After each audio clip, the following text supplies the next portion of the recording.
accommodation for the families on the upper floors, and then the large long piece of land behind the house would have probably had orchards, other workshops, maybe a yard where they kept pigs and chickens.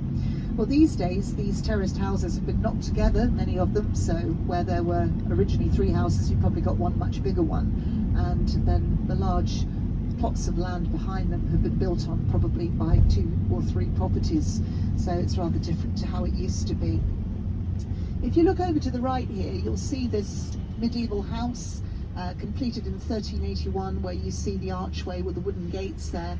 To the left of that you can see the perpendicular tracery on the first gable, very typical of a property built in the 14th century. You can see some gargoyles just up there as well.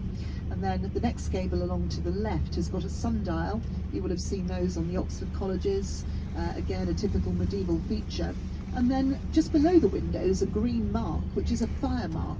Now that comes from a bit later, it's sort of mid-1600s, and these started to appear about that time because the 1500s was an era of many fires, and by the early 1600s groups had been established to put fires out, but at a cost. They would usually charge you a certain amount of money, and in return for that, if your house caught fire, they would come and put the fire out for you. But the way they could identify whether you paid or not was by giving you one of those fire marks.